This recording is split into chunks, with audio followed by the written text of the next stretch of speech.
मित्रों, मैं अमरीश कुमार श्रीवास्तव नव चेतना यूट्यूब चैनल में आपका हार्दिक अभिनंदन करते हैं। आज अपन मध्य प्रदेश के 11वें मुख्यमंत्री माननीय सुंदरलाल पटवा जी के बारे में बात करेंगे। श्री पटवा जी का जन्म 11 नवंबर 1924 में नीमच जिले के मनासा और रामपुर के बीच कुकरेश्वर गांव में हुआ था। ये एक मध्यम परिवार के थे और शुरू से ये मेधावी थे, संघर्षशील थे और इन्होंने अपने जीवन में शुरू से संघर्ष किया।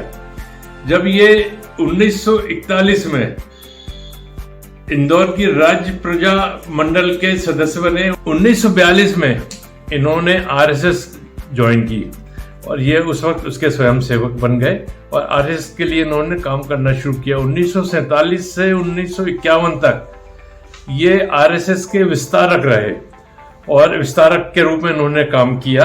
1948 में आरएसएस के एक आंदोलन में इनको 7 माह के लिए कारावास की सजा हुई और ये 7 माह तक जेल में रहे। उसके बाद ये जिला सहकारी बैंक के सदस्य बन गए और उसके बाद ये उसके अध्यक्ष भी बने। राज्य सहकारी बैंक और राज्य सहकारी विपणन संघ के भी ये कार्यकारिणी सदस्य रहे और उन्होंने उसके लिए काम किया। 1967 से 1974 तक ये जनसंघ के कोषाध्यक्ष रहे। इनके बारे में एक कहावत और है या एक घटना है, ये राजनीति में नहीं आना चाहते थे मगर राजनीति में आने के पीछे भी इनकी एक बड़ी घटना है। 1957 में कुशाभाऊ ठाकरे उस वक्त ये जनसंघ के लिए काम कर रहे थे और जनसंघ के प्रचार प्रसार और उन्नति के लिए इन्होंने काम किया।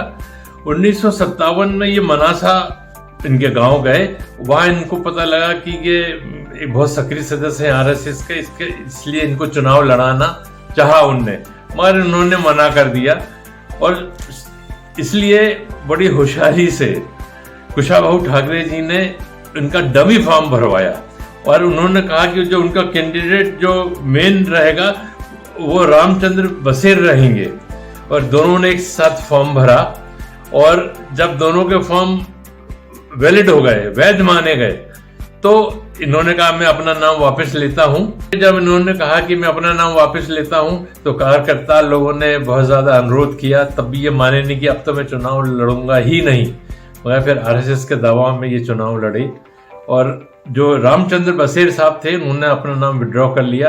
ये चुनाव लड़े और चुनाव पहली बार ये जीते। इस तरीके से ये पूरी तरीके से राजनीति में आ गए। 1967 से 1974 तक ये जनसंघ के कोषाध्यक्ष रहे। 1975 में जब आपातकाल लगा तो ये पूरे समय जेल में रहे और इन्होंने जेल में कठिन समय अपना वो किया। 20 जनवरी 1980 से 17 फरवरी 80 तक ये मुख्यमंत्री रहे। पहले बार इन्होंने मुख्यमंत्री की शपथ ली।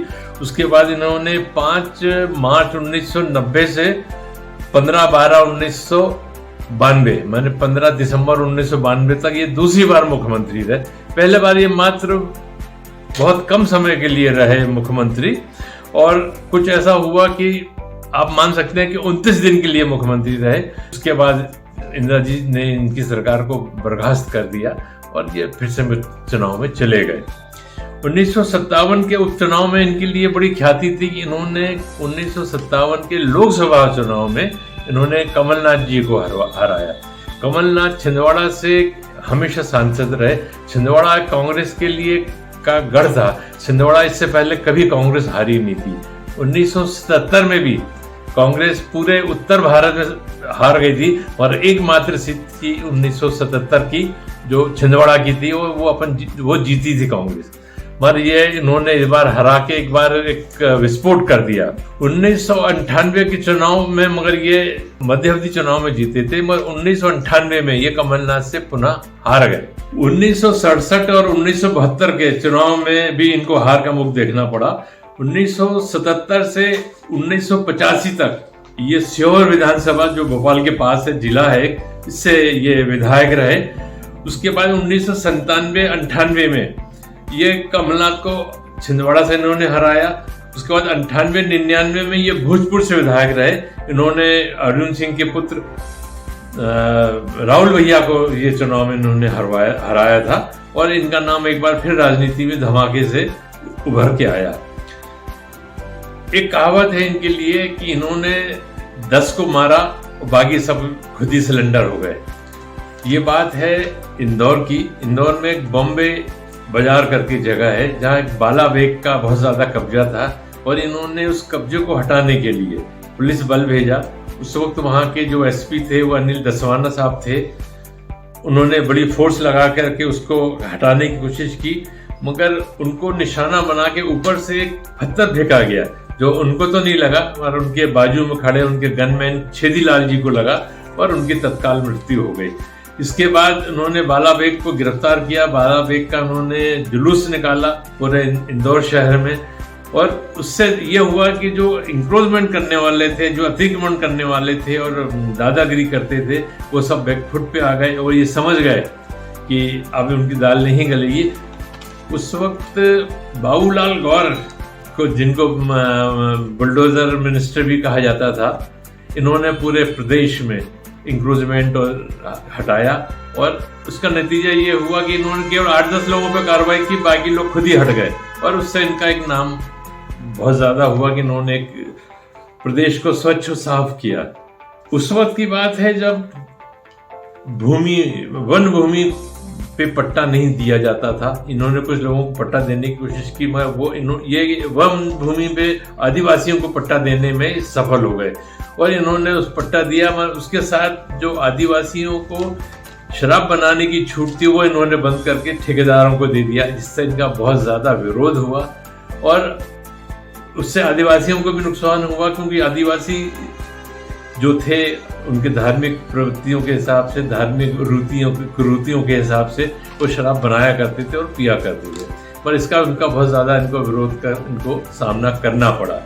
जब ये मुख्यमंत्री थे तो उस वक्त जो ट्रांसफर प्रमोशन जो होता था, ट्रांसफर एक बड़ा कारोबार था, मगर इन्होंने ट्रांसफर मिनिस्टरों से लेकर के अफसरों पे को ऊपर छोड़ दिया, जिससे इनका बहुत ज्यादा विरोध हुआ। आखिर में कुछ समय बाद इनको ये ऑर्डर हटाना पड़ा और फिर वो जो पुरानी परिपाटी थी उसके ऊपर चला गया और फिर से मिनिस्टर लोगों के कहने पे, जनप्रतिनिधियों के कहने पे ट्रांसफर होने लगा।